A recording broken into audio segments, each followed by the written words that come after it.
The wine glass trembled in my hand. Not from fear. Not yet. Anyway, it was from the way my son Marcus was staring at me across the table. Like I just announced I was selling the house and joining a traveling circus. Like the woman sitting in front of him wasn't his mother anymore. We were all gathered around my dining table. The same oak table where I'd served thousands of Sunday dinners over the past 3 decades. Where my late husband Gerald used to carve the roast beef with that old electric knife that rattled like a chainsaw. Where my grandkids used to color with crayons on paper placemats, while I washed dishes in the next room, humming old hymns. But that Sunday, everything changed. Andrew had just gotten down on one knee, right there, in front of everyone. The small velvet box sat open in his palm, and inside it was the most delicate gold band I'd ever seen. Simple, elegant, real. The kind of ring that didn't scream for attention but whispered promises. My daughter Simone made a sound I'll never forget. It was something between a gasp and a choke, like she'd swallowed her wine the wrong way. Marcus set his fork down so hard it clattered against the ceramic plate. The sound echoed through the suddenly silent room. My granddaughter Tasha froze completely, her wine glass halfway to her lips, her eyes wide as saucers. And me, I couldn't move, couldn't breathe, couldn't even smile. All I could feel was the weight of every single pair of eyes in that room pressing down on me like a physical force. Like I'd committed some unforgivable sin just by sitting there. Andrew's voice cut through the thickness in the air, soft, steady, sure. I know this might seem sudden to all of you, but I've never been more sure of anything in my life. He looked up at me, and his eyes. God, his eyes were so full of hope, so full of love. The kind of love I thought I'd never feel again after Gerald passed. Dorothy, you've made me believe in love again. You've shown me what it means to find joy in the smallest moments, and I want to spend the rest of my life making sure you never doubt how extraordinary you are. It should have been the most beautiful moment of my life, the kind of moment you dream about, the kind of moment you tell your grandchildren about years later with tears in your eyes and a smile on your face. Instead, it felt like I was standing trial in my own dining room. Marcus cleared his throat. The sound was sharp gold. Mom, can we talk in the kitchen now? His tone wasn't a request. It was a command. The same tone he used when he was closing a business deal and wouldn't take no for an answer. Simone was already standing, her linen napkin crumpled in her fist like she was strangling it. This is insane. This is absolutely insane. Her voice cracked on the last word. Andrew slowly rose to his feet, the ring box still open in his hand. He wasn't angry. He wasn't defensive. Just patient. Like he'd expected this exact reaction. Like he'd been preparing himself for it. I wanted to say something. Anything. I wanted to tell Marcus to sit down. I wanted to tell Simone to give him a chance. I wanted to tell Andrew that yes, 1,000 times yes. But my voice was gone, trapped somewhere between my heart and my throat.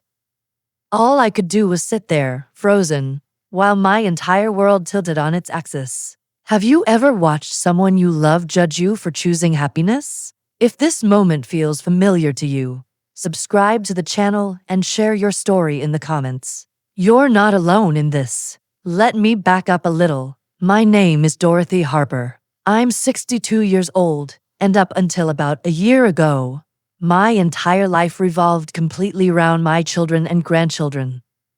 I've lived in this house for 34 years. Gerald and I bought it when Marcus was still in diapers and Simone was just a dream we were planning for. It's a 3-bedroom colonial with white siding that needs repainting and a front porch I used to sit on every single evening, watching the neighborhood kids ride their bikes up and down the street.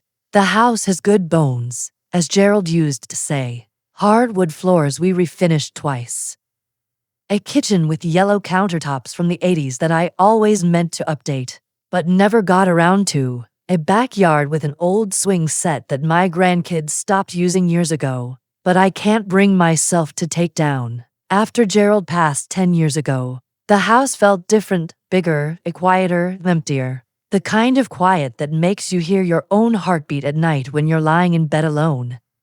The kind of quiet that fills every corner and presses against your chest until you can't breathe.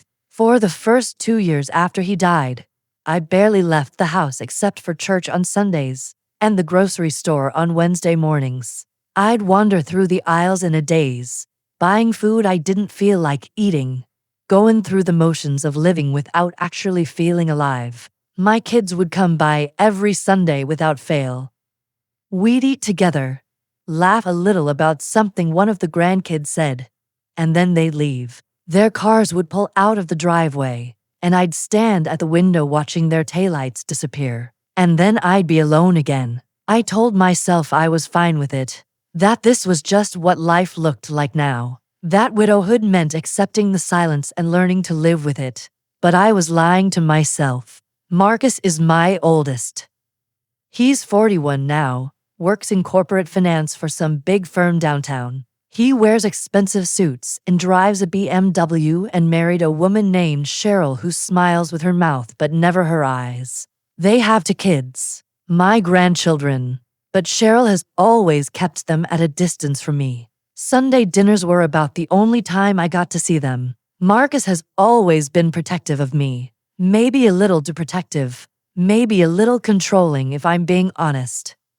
He used to call me 3 times a day after Gerald died, checking in, making sure I was okay, reminding me to take my blood pressure medication. At first, I appreciated it, but after a while, it started to feel less like love and more like surveillance. Simone is 38. She's a corporate lawyer, sharp as a tack and twice as cutting when she wants to be. She's been divorced for 5 years now, no kids. She always said she was too busy building her career to think about having a family. I wonder sometimes if she's lonely like I was. But Simone would never admit it. She's too proud. And then there's my youngest, Kevin. He's 35, lives all the way out in Arizona, and we talk maybe once a month if I'm lucky. He moved out there for work and just never came back. Sends me a card at Christmas. Calls on my birthday. But that's about it. 4 years after Gerald died, I lived for those Sunday dinners. I'd wake up early, sometimes as early as 5 in the morning, unable to sleep with anticipation. I'd start prepping the pot roast, peeling potatoes by hand even though my arthritis makes my fingers ache, baking cornbread from scratch using my mother's recipe. I'd set the table with my good china, the stuff Gerald and I got as a wedding gift from his aunt. White plates with tiny blue flowers around the edges. I'd fold the napkins the way I learned from a magazine article in the 70s. I'd put out the crystal glasses we only used for special occasions. And for a few hours, my house would feel full again. Full of voices, full of laughter, full of life. But once they all left, once the dishes were done and the leftovers were wrapped and put away in the fridge, the silence would come rushing back in like water filling a sinking ship. I'd sit in my rocking chair on the porch, watching the sunset, and wonder if this was all there was left for me. Waiting for Sundays. Counting down the days until I could cook for someone again. I didn't realize how lonely I was until I wasn't anymore. That's when Andrew came into my life, and that's when everything my children thought they knew about me started to fall apart. I met Andrew at a coffee shop on a Tuesday morning in April. Not some trendy place downtown with exposed brick walls and baristas who judged you for ordering plain coffee. Just a little corner cafe near the public library where I'd started volunteering on Tuesday and Thursday mornings. It was one of those perfect spring mornings where the sun feels new again after a long, brutal winter, where the air smells like fresh rain and possibility, where you can finally leave your heavy coat at home. I was waiting in line, fumbling with my purse, trying to find my reading glasses so I could see the menu board. My hands weren't cooperating. They never do anymore when I'm in a hurry. And then I dropped them. My reading glasses skittered across the tile floor and landed right at someone's feet. "Let me get those for you." I looked up, and there he was, tall, maybe 6 feet, clean-shaven head that caught the morning light, warm brown eyes with little crinkles at the corners that told me he smiled often. He was wearing a faded denim shirt with the sleeves rolled up to his elbows, showing forearms that looked like they'd done real work. He bent down, picked up my glasses, and handed them to me with a smile that felt easy, not forced, not polite for politeness' sake, just genuine. Thank you so much. No problem at all. I'm Andrew, by the way. Dorothy. We stood there for a second longer than necessary, him holding my glasses out, me reaching for them, our fingers brushing just slightly. And then he said something that made me laugh for the first time in months. You look like someone who takes her coffee very seriously. Is that a compliment or an observation? Both, I think. I ordered my usual black coffee, no sugar, no cream, the way I'd been drinking it since I was 18 years old. He ordered a latte with oat milk. I remember thinking that was such a modern thing to order. Gerald would have called it fancy nonsense. We ended up sitting at the same small table by the window, not because I invited him, not because he asked. It just happened, like two magnets finding each other. We talked about books. He was reading James Baldwin, The Fire Next Time. I was reading Toni Morrison, Beloved.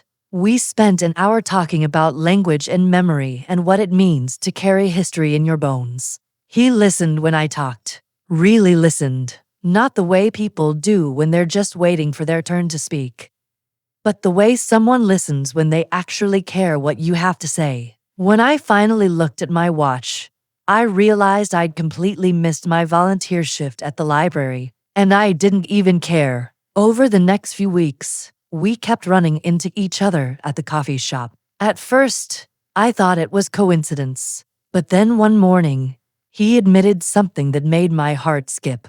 I've been timing my coffee runs to match yours. I hope that doesn't sound creepy. It sounds sweet. He asked if he could take me to dinner, a real dinner, somewhere nice. I hesitated, not because I didn't want to. God, I wanted to, but because I hadn't been on a date in over 40 years. Because I didn't know what my kids would think. Because I felt like I was betraying Gerald somehow just by feeling attracted to another man. Because I was scared. No pressure. Dorothy, just think about it. Take your time. I thought about it for 3 days straight. I thought about it while I was folding laundry, while I was watching the evening news, while I was lying in bed staring at the ceiling at 2 in the morning. And then I called him and said yes. That first dinner was at a quiet Italian place on the east side of town. The kind of place with checkered tablecloths and candles and wine bottles covered in years of melted wax. We sat in a corner booth, and he asked me about my life, not in a nosy way. Not in a way that felt like an interrogation, in a way that made me feel like my story actually mattered to someone. I told him about Gerald, about how we met at a church picnic when I was 19, about our wedding day, and how it rained so hard we had to move the reception inside, about the 32 years we had together before his heart gave out one Tuesday afternoon while he was mowing the lawn. I told him about the kids, about how proud I was of them, about how I devoted my entire adult life to making sure they had everything they needed. I told him about the loneliness, about how I'd spent the last decade just existing, going through the motions, waiting for something to change. He listened to every word, and then he told me about himself. He was 47, never married, no kids. He'd been engaged once in his 30s, but she left him for someone else. He decided after that to focus on his work instead of relationships. He worked as a contractor, building custom furniture, tables, chairs, cabinets, things made with his hands. He said he loved working with wood because it was honest. What you see is what you get. He'd lost his mother 2 years ago to cancer. Said he understood what it felt like to live in a house full of memories that sometimes felt more like ghosts. But memories aren't enough. Dorothy, not forever. We can't live in the past. We have to live now. Something about the way he said it. It broke something open inside me. A dam I'd been holding up for 10 years. I cried that night, right there in the restaurant, tears running down my face in front of a man I barely knew. And he didn't try to fix it. He didn't tell me to stop crying or that everything would be okay. He just handed me a clean napkin and waited. From that night on, we started seeing each other regularly. Walks in the park on Saturday mornings, movies on Thursday nights. He'd come over to my house and help me fix things. A leaky faucet under the kitchen sink, a stuck window in the guest bedroom, the front door that scraped against the frame. He was patient with me. He didn't push. He didn't pressure. He just showed up. And for the first time in 10 years, I felt like a woman again. Not just a mother. Not just a grandmother. Not just a widow carrying around the ghost of her dead husband. A woman. With desires. With dreams. With a future that didn't just involve waiting for Sunday dinners and eventual death. But I didn't tell my kids about him. I told myself it was because the relationship was still new. That I didn't want to make a big deal out of it until I knew it was serious. But the truth? I was terrified of what they'd say. It started small. Little comments. Sideways glances.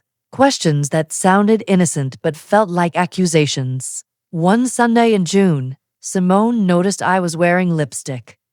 I hadn't worn lipstick in years, but Andrew had mentioned once that he liked the shade of burgundy the first used to wear in an old photo on my mantle. So I'd bought a new tube. Nothing fancy, just something from the drugstore. You're all dressed up, Mom. Going somewhere special after this? No, just felt like looking nice today. She exchanged a look with Marcus. The kind of look that said they were having an entire conversation without words. Another time, my phone buzzed during dinner. I didn't answer it, but I smiled when I saw Andrew's name flash across the screen with a text message. Hope you're having a good time with your family. Save me some cornbread? Marcus noticed my smile. Who was that? Just a friend. A friend. He said it like I'd just claimed to have tea with the Queen of England. Yes, Marcus. A friend. I'm allowed to have friends. Of course you are. I just didn't know you had any new friends. The way he emphasized new made my stomach clench.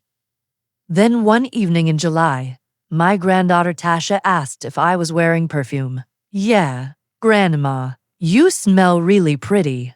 Like flowers or something. Is that new? It is, sweetheart. You like it. I love it. Who are you trying to impress? She said it playfully, innocently, the way a teenager would tease. But Simone's head snapped up from her plate like she'd heard a gunshot. Mom, are you seeing someone? The whole table went quiet. Forks stopped moving. Conversations died mid-sentence. Even the kids stopped playing with their food. I felt my face get hot. My heart started pounding in my chest. I don't think that's anyone's business but mine. Simone leaned back in her chair, arms crossed over her chest. So that's a yes. I didn't say that. You didn't have to. Marcus set down his glass with deliberate slowness. Mom, if you're dating someone, don't you think you should tell us? We're your family. Why? You're all adults now. You have your own lives, your own relationships, because we care about you, and we don't want you getting hurt. Hurt by what?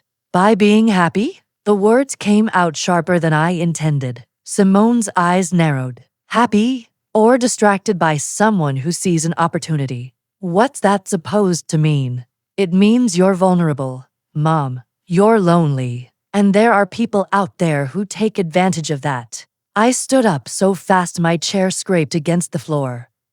I'm not having this conversation. Mom, wait. No, Marcus. I've spent the last 10 years living exactly the way you wanted me to, quiet, alone, convenient. And the one time I tried to do something for myself, you act like I'm committing a crime. I left the room before anyone could respond. I stood in the kitchen, hands gripping the counter, trying to catch my breath. After a few minutes, Marcus came in. Alone. Mom, I'm sorry. That came out wrong. Did it? We just worry about you. That's all. No, you worry about yourselves. You worry about how it looks. You worry about losing control. That's not fair, isn't it? He didn't answer, and I didn't bring Andrew up again after that. But they kept watching me, studying me, analyzing every smile, every new dress, every time I checked my phone, like I was a teenager sneaking out past curfew instead of a 62-year-old woman trying to rebuild her life. And slowly, I started to feel it creeping in. That familiar mix of resentment and guilt. Resentment because I'd done nothing wrong. Guilt because maybe, just maybe, they had a point. Maybe I was being foolish. Maybe I was moving too fast. Maybe Andrew was too good to be true. Maybe I should just accept that my time for romance was over. The Sunday everything exploded. I hadn't planned on Andrew being there at all, but he'd called me that morning around 9, his voice warm and excited. Hey, Dorothy, I finished that project I've been working on, the one I told you about. I'd love to bring it by and show you. Today's not great, honey. The kids are coming over for lunch. Even better. I'd love to meet them, officially, properly. My stomach dropped. Andrew, I don't know if that's a good idea. Why not? They're your family. I want them to know who I am, and I want them to see how much I care about you. Part of me wanted to say no, to protect him from what I knew was coming, but another part of me, the part that was tired of hiding, thought maybe this was exactly what needed to happen. Maybe if they met him, they'd see what I saw. They'd understand that he wasn't some con artist or predator. He was just a good man who loved their mother. So I said yes. He arrived around 2 in the afternoon, right as we were finishing up the main course. I heard his truck pull into the driveway, and my heart started racing. Marcus looked out the front window. Who's that? That's my friend Andrew. He's just dropping something off. The friend. His tone made it clear he knew exactly who Andrew was. I opened the door before Andrew could knock. He was standing there with the most beautiful wooden jewelry box I'd ever seen. Hand-carved, dark walnut, intricate designs of flowers and vines running along the edges. I hope I'm not interrupting anything. No, it's fine. Come in. He stepped inside, and I immediately felt the temperature in the room drop about 20 degrees. Everyone was staring. Everyone. This is Andrew. Andrew, this is my family. Simone didn't stand. She just sat there, wine glass in hand, looking him up and down like he was a used car she was considering not buying. Marcus gave a stiff nod but didn't extend his hand. My granddaughter Tasha smiled politely, but even she looked confused and uncomfortable. Andrew didn't seem fazed. He had this calm energy about him, like he'd walked into hostile territory before and knew how to handle it. It's really nice to finally meet you all. Dorothy talks about you constantly. She's so proud of everything you've accomplished. Silence. Thick. Heavy. Uncomfortable. I cleared my throat. Andrew's a furniture maker. He makes custom pieces. He made this for me. I opened the box to show them. Inside were several small compartments, each one lined with burgundy velvet. Oh, Andrew, it's beautiful. I noticed you kept all your earrings and rings in that little ceramic dish by the kitchen sink. Thought you deserved something nicer. Something special. It was thoughtful, personal, sweet. The kind of thing someone does when they actually pay attention to the person they love. And it made Marcus' jaw tighten visibly. That's very generous of you. The word generous came out flat, cold, laced with suspicion. Andrew smiled. She's worth it. That's when I saw Simone's expression shift from suspicion to something colder, something harder. How long have you two known each other? About 10 months now. 10 months. And this is the first we're hearing about him. She wasn't talking to Andrew anymore. She was talking to me, accusing me. Simone, please, not now. Not now. When, Mom? When were you planning on telling us you were dating someone? When I was ready. Or when he convinced you to change your will. The room went dead silent. Andrew's smile faded. I'm sorry, what? Simone stood up. Don't play dumb. We all know how this works. Lonely widow. Younger man. Lots of attention. And suddenly she's signing things she doesn't understand. Simone. My voice came out as a shout. I didn't even recognize it as my own. How dare you? How dare I? How dare you, Mom? Keeping secrets. Hiding him from us. What else are you hiding? Marcus finally stood to. Let's all just calm down and talk about this like adults. Andrew stepped forward slightly. His voice was calm but firm. I understand this might feel sudden to all of you, but I need you to know something. I'm not here to take anything from your mother. I'm here because I love her. Marcus laughed, but it wasn't a happy sound. It was bitter, mocking. Love. You've known her less than a year, and you think you love her. I do. How convenient. Marcus. That's enough. But he wasn't listening to me anymore. How old are you anyway? I'm 47. 47. He said it like he was diagnosing a terminal illness. So you're 15 years younger than my mother.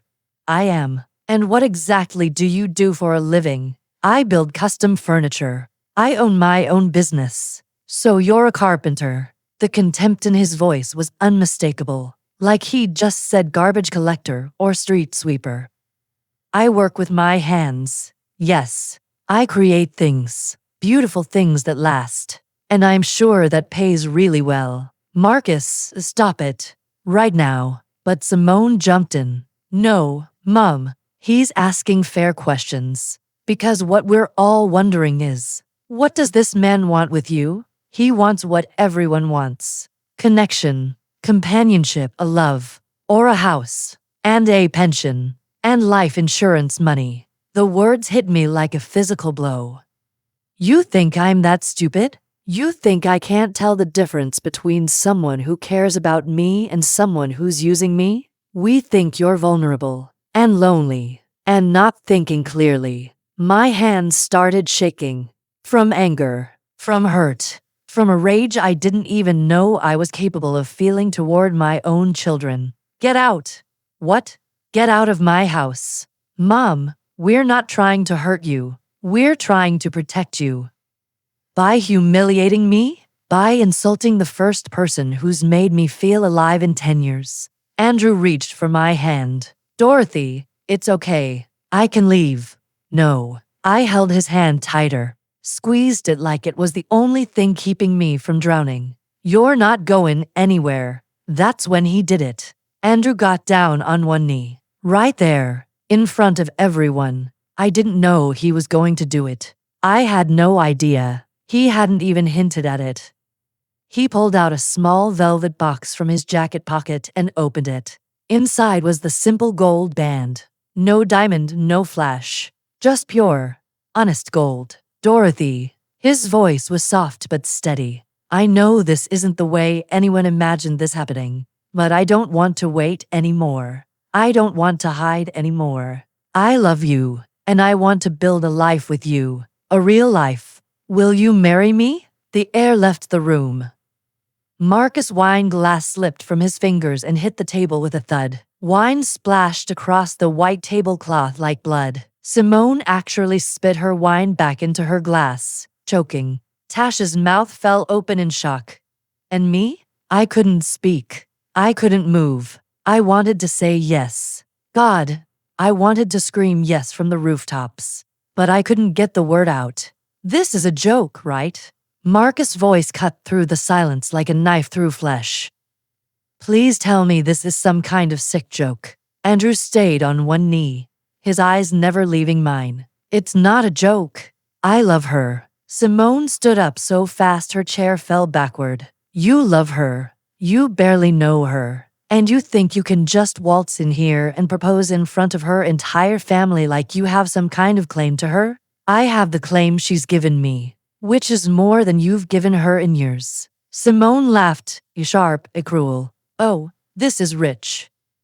Mom, do you hear yourself? Do you see what's happening here? She turned to the rest of the table. My mother, 62 years old, wearing lipstick and perfume like a teenager, sneaking around with a man young enough to be her.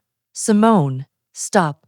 No, someone needs to say it. She looked directly at me, her voice cold and deliberate. You look desperate, Mom. Pathetic. Even. Chasing after some younger man because you can't accept that your time has passed. The words hit me like a slap. Tasha gasped. Even Marcus looked uncomfortable. But Simone wasn't done. Dad would be ashamed of you right now. Absolutely ashamed. The room went completely silent. You could hear the clock ticking on the wall, the hum of the refrigerator in the kitchen. Andrew's jaw tightened, but he didn't move. I couldn't breathe, couldn't speak. All I could feel was every eye in that room on me, judging me, pitying me. My own daughter had just called me pathetic in front of everyone. And no one said a word to defend me. Marcus finally cleared his throat. Simone, that's enough. But the damage was done. All eyes turned to me. I stood there, frozen, feeling like I was being torn in half. On one side was Andrew, on his knee, offering me love, offering me a future. On the other side were my children, the people I'd given my entire life to, the people I'd sacrificed everything for. And they were asking me to choose, demanding that I choose. Before I could say anything, Marcus grabbed his keys. I'm not watching this circus. Call me when you come to your senses, Mom. When you remember who your real family is. He stormed out. The door slammed so hard the windows rattled. Simone followed, but not before looking me dead in the eyes. I hope he's worth losing us over. Then she was gone too. Tasha stood there, torn. She looked at me with tears in her eyes. I'm sorry, Grandma. And then she left too. One by one, my family walked out, leaving me standing there with a man on his knee, and a ring in a box, and a future hanging in the balance. That night, I sat alone in my bedroom, staring at the wall. Andrew had left after they did. He'd kissed my forehead, told me to take all the time I needed, and walked out quietly. And I was alone again. But this time, the silence felt different. It felt like punishment. I kept thinking about Marcus when he was little. He was maybe 4 years old. Gerald had taken Simone to a father-daughter dance at the church, and it was just me and Marcus at home. He'd gotten sick, some kind of stomach bug that had him throwing up every hour. I stayed up with him all night, holding a cool washcloth to his forehead, singing him the lullabies my mother used to sing to me. Around 3 in the morning, after he'd finally stopped being sick, he looked up at me with those big brown eyes. Mommy, yes, baby, when I grow up, I'm gonna take care of you just like you take care of me. I'd kissed his forehead. You don't have to worry about that, sweetheart. You just focus on being a kid. But he'd been so serious. No, I mean it. I'm gonna make sure you're never sad, and I'm never, ever leaving you. Now he couldn't even stay for dessert. I thought about Simone too, about when she was in middle school. She'd been bullied for months. Some girl in her grade who made fun of her hair, her clothes, the way she talked. Simone had come home crying almost every day. One night, she'd sat at the kitchen table doing homework while I made dinner. She looked up from her math book with tears streaming down her face. Mom, do you think I'm ugly? What? No, absolutely not. You're beautiful. Then why does everyone treat me like I'm nothing? I'd sat down next to her, took her hands in mine, held them tight. Baby, people are cruel when they don't understand their own pain. But you're going to be someone extraordinary. You're going to be strong and smart and successful. And one day, that girl who's making fun of you will wish she'd been nicer. She'd wiped her tears with the back of her hand. You really think so? I know so. And I'll always be here for you. No matter what. No matter who you are or what you do. I will always, always defend you. She looked at me with those big brown eyes. so trusting, so full of love. Promise, I promise, baby, I will never let anyone make you feel small. Not on my watch. She'd hugged me so tight I could barely breathe. I love you, Mom. When I grow up, I want to be just like you, strong like you. I'd kissed the top of her head, breathing in the smell of her strawberry shampoo. You're already stronger than you know. Now, sitting alone in my dark bedroom, I could still feel that hug. But what I felt more was the words she'd said to me at the dinner table. Pathetic. The same daughter I'd defended, protected, believed in, had just destroyed me in front of everyone, and called it love. And Tasha, God, my sweet Tasha. I used to babysit her every weekend when Simone was going through her divorce and working 70-hour weeks at the law firm. Tasha would show up on Friday nights with her little purple suitcase and stay until Sunday evening. We'd bake cookies together. Chocolate chip. She'd stand on a step stool next to me, wearing one of my old aprons that dragged on the floor, mixing the dough with a wooden spoon almost as big as her arm. Grandma, when you were my age, did you want to be a baker? No, sweetheart. I wanted to be a teacher. Why didn't you? Because I had your Uncle Marcus, and then your mom, and I decided being their mother was more important than anything else. Do you ever wish you did it anyway? I'd paused, holding a ball of cookie dough. Sometimes, but then I look at you and your cousins, and I think, maybe I taught the most important people after all. She'd hugged me around the waist.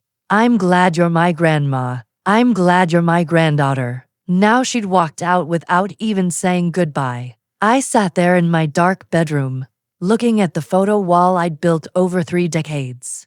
Pictures of birthdays, Christmases, first days of school, graduations, weddings, every single one of them smiling. Smiling because I'd made it possible, because I'd worked 2 jobs when Gerald's income wasn't enough, because I'd stayed up all night sewing costumes for school plays, because I'd driven carpool and hosted sleepovers and shown up to every single soccer game and piano recital. I'd given them everything in my time. My energy, my dreams, my youth, and the one time I tried to take something back for myself.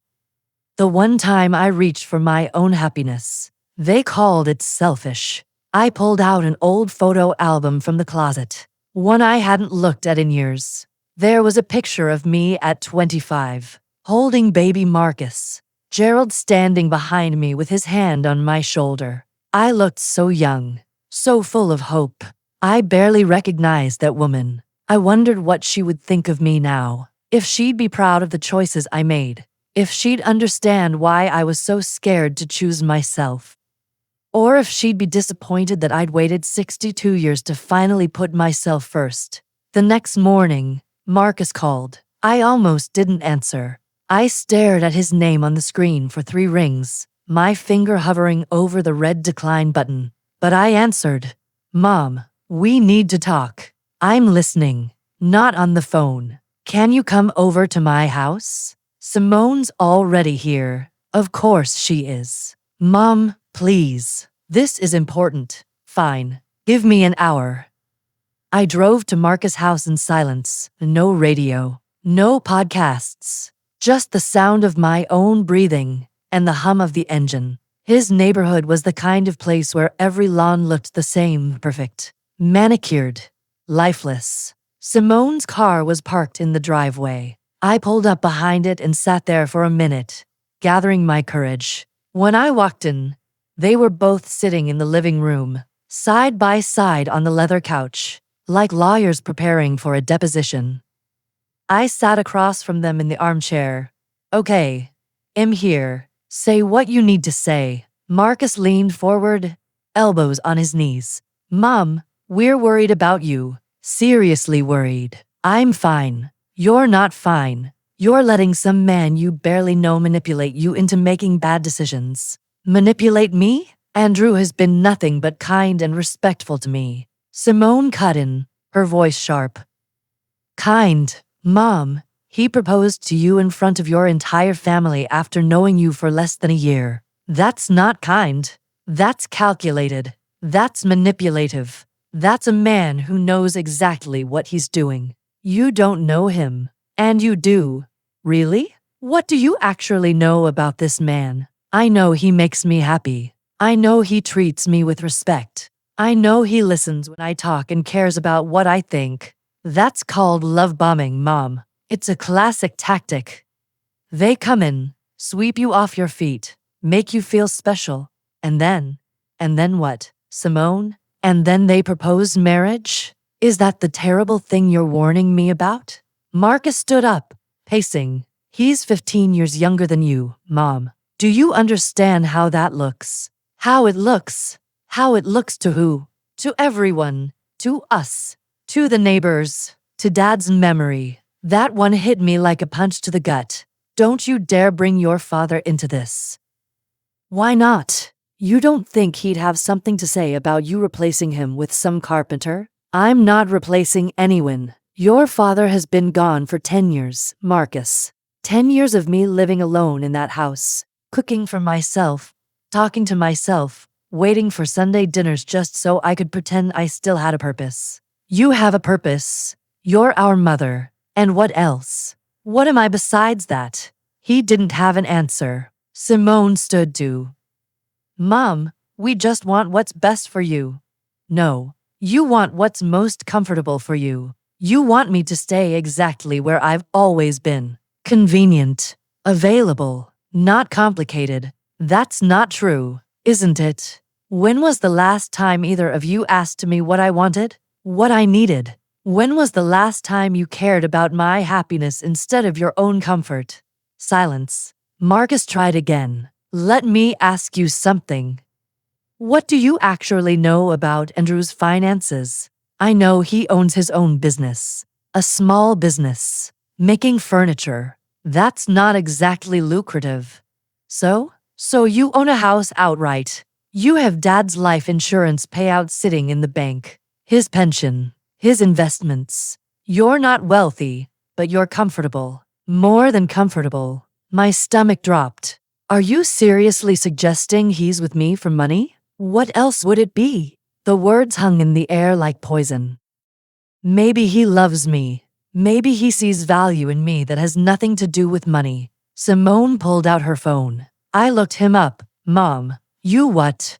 I hired someone to look into his background. There's barely anything online. No social media presence. No professional website. No reviews, nothing. I felt my face get hot. You hired someone to investigate him? Without telling me? We had to. For your protection. Protection? Or control? Don't twist this, Mom. We found some things that concern us. Like what? Like the fact that his last relationship ended badly. Like the fact that he's been living in the same rental apartment for 5 years. Like the fact that his business barely makes enough to cover his expenses. So he's not rich, so what? So he meets a widow with assets and suddenly proposes marriage? You don't see the problem. I stood up. The only problem I see is my children treating me like I'm incompetent. Like I'm some helpless old woman who can't make her own decisions. Marcus stepped in front of the door. We're not trying to insult you. We're trying to save you from making a mistake you can't come back from. Get out of my way, Mom. You have to choose. What? You have to choose. Him or us. I stared at my son, my firstborn. The little boy who used to follow me around the house. Who used to promise he'd never leave me. You're asking me to choose between the man I love and my own children? Yes. Simone nodded. We just want the old you back, Mom. The you before him. The you we recognize. Something inside me cracked wide open. The old me? You mean the lonely, invisible version of me who existed just to cook you Sunday dinners and babysit your kids. That's not what we're saying. Yes, it is. You want me to go back to being small, being quiet, being whatever you need me to be instead of who I actually am. You're being dramatic. Am I? You're literally standing in front of a door telling me I can't leave unless I agree to end my relationship. Marcus crossed his arms. We're not asking, Mom. We're telling you. Either he goes, or we do. You won't see us anymore. You won't see your grandchildren. You'll be completely alone. The threat hung in the air. I looked at both of them. Really looked at them. These were my children.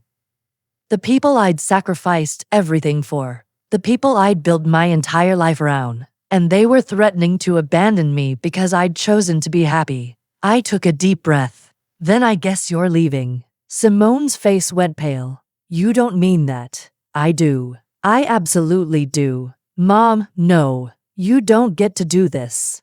You don't get to control me. You don't get to tell me who I can love or how I should live my life. I walked to the door and opened it myself.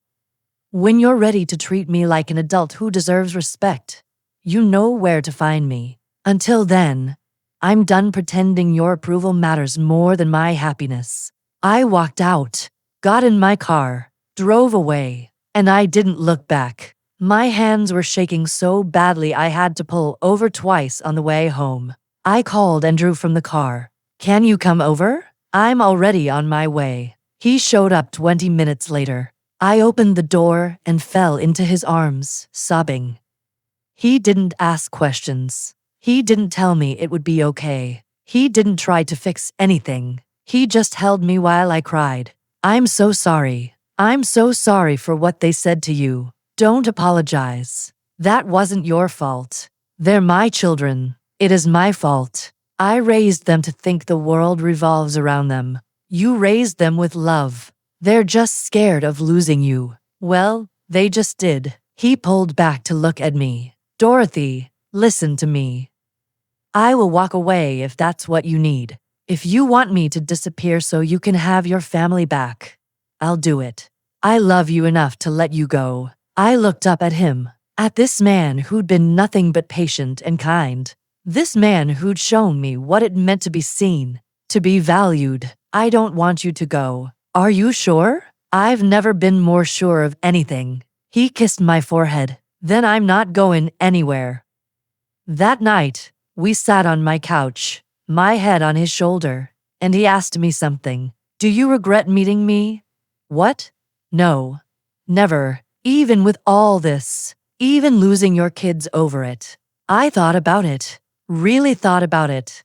No. Because for the first time in 10 years, I feel like I'm living again. Really living. Not just existing. Not just waiting for Sundays. Actually living. He squeezed my hand. Then we'll figure this out. Together. Together. I believed him. For 5 days, I didn't hear from Marcus or Simone. No calls, no texts. No emails, nothing. It felt like I'd been erased from their lives. Andrew came by every evening after work. He never asked if I wanted him to. He just showed up. Sometimes with takeout. Sometimes with flowers. Sometimes with nothing but his presence. On the 6th day, he asked me to take a drive with him. I want to show you something. Something I should have shown you a long time ago. Okay. We drove for about 25 minutes, heading west toward the nicer part of town. Tree-lined streets, Victorian houses with wraparound porches, the kind of neighborhood I'd always dreamed of living in but never thought I could afford. He pulled up in front of a beautiful 2-story house. Pale yellow siding, white trim, a porch swing, a garden that looked like it had been professionally landscaped. What are we doing here? He turned off the engine and looked at me. I bought this house 6 months ago. I stared at him. You what? I bought it. I've been fixing it up ever since. New floors, new kitchen, new bathroom. I wanted it to be perfect before I told you. Andrew, I don't understand. He reached into the glove compartment and pulled out a manila folder. He opened it slowly and handed me a document. It was a deed, with my name on it. Dorothy Marie Harper. This house is yours, Dorothy. I couldn't breathe. What are you talking about? I put it in your name. Legally, it's yours. You don't owe me anything. If you want me to walk away tomorrow, you still keep the house. It's yours no matter what. Tears started streaming down my face. Why would you do this? His voice was soft and steady. Because you deserve a place that's just yours. Not filled with memories of Gerald. Not tied to your kids. Not haunted by the past, just yours. A fresh start. A place where you can build whatever life you want. I can't accept this. Yes, you can. Because I need you to understand something. I'm not here to take anything from you. I'm here to give you everything I have. I looked at the house through the windshield, tears blurring my vision. This is too much. It's not enough. He handed me another envelope. There's something else you should see. I opened it with shaking hands. Inside were printed emails, screenshots of text messages. All from Andrew, to Marcus, to Simone, dozens of them. He'd been reaching out to them for months. Since May. Hi Marcus, this is Andrew. I wanted to introduce myself properly. I care deeply about your mother, and I'd love to meet for coffee and answer any questions you might have. Simone, I understand this situation is complicated, but I want you to know my intentions are genuine. I'm not trying to replace your father or take your mother away from you. I just want to make her happy. Can we talk? Marcus, I noticed your mom mentioned you were having some work done on your house. I'd be happy to help if you need an extra pair of hands. No charge. Just want to contribute. Every single message had been ignored. Marcus had blocked his number. Simone had responded once. Stay away from my family. You tried to reach out to them? 4 months. I sent texts, emails. I even went by Marcus' office once, but the receptionist wouldn't let me up. I wanted them to know I wasn't some villain, that I genuinely care about you. They never told me. I know. I looked back at the messages, at the effort he'd made, the patience he'd shown. Why didn't you tell me about this? Because I didn't want you to feel caught in the middle. I thought maybe if I could just talk to them, man to man, they'd see I wasn't a threat. And they blocked you. Yeah, I felt something shift inside me. Something fundamental. All this time, I'd been carrying guilt, wondering if I was the one causing the rift, wondering if I was being selfish. But Andrew had tried. He'd reached out. He'd extended every olive branch he could, and they'd rejected him without even giving him a chance. Not because of who he was, but because they couldn't control him. There's one more thing. He pulled out his phone and opened a video file. Before you watch this, I need you to know, I recorded this about 3 weeks ago. I was going to show you eventually, but after everything that happened, I think you need to see it now. He handed me the phone. I pressed play. It was Marcus, in what looked like his office, talking to someone off camera. Andrew's voice came from behind the camera. Marcus, I just want 5 minutes. That's all I'm asking. I already told you. Stay away from my mother. I can't do that. I love her. You love her money. I don't need her money. I've never needed her money. I'm here because she makes me want to be a better man every single day. Marcus laughed bitterly. You know what the worst part is? You actually believe that. You think you're the hero in this story. But you're not. You're just another man who saw an opportunity. An opportunity to what? To love someone? To build a life with someone who deserves to be happy. To take advantage of a lonely widow who doesn't know any better. There was a long pause. Then Andrew's voice, quieter now.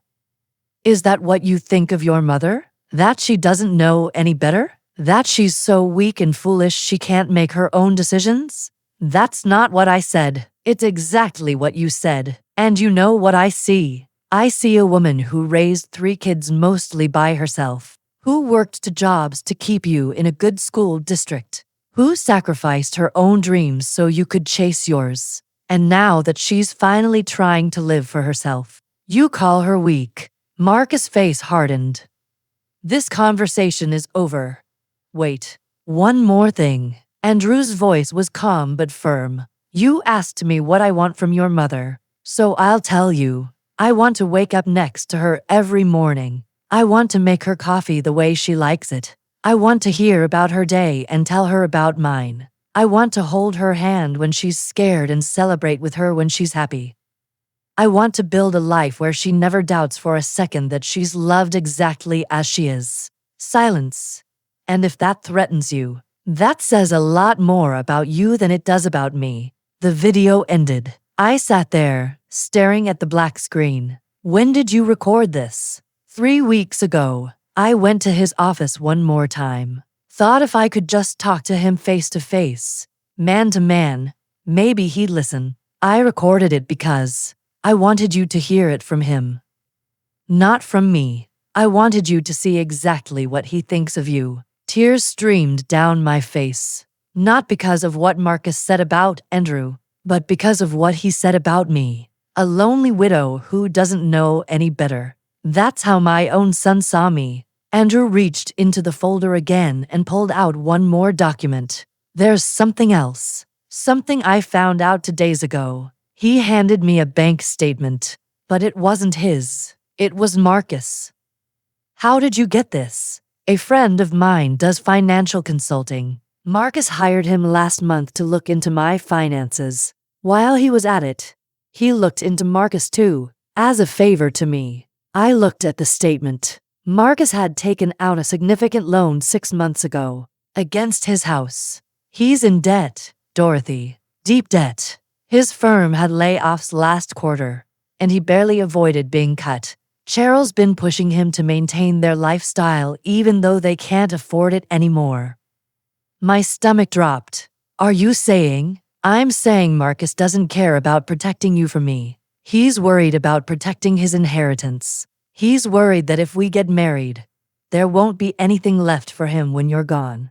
I looked at the bank statement, at the video on the phone, at the deed with my name on it, and suddenly, everything made sense. The anger, the accusations, the ultimatums. It was never about love. It was about control and money. Andrew took both of my hands.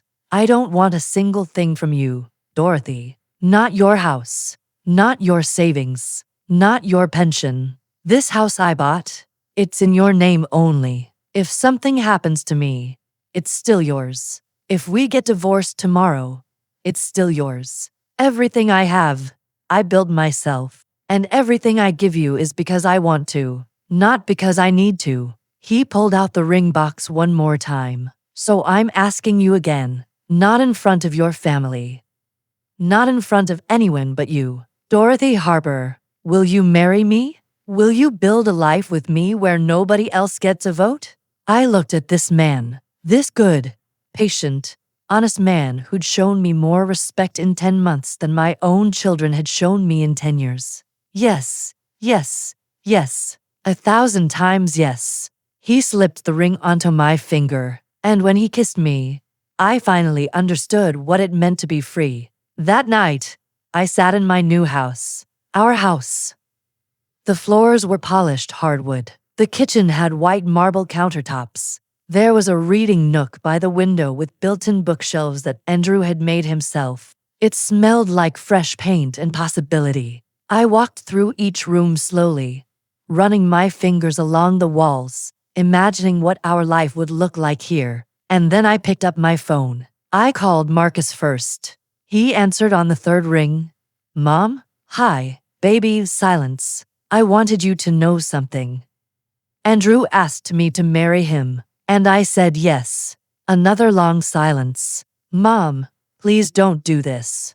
I already did. You're making a mistake. You're going to regret this. Maybe, but it's my mistake to make. And honestly, I don't think I will. He's using you. No, Marcus.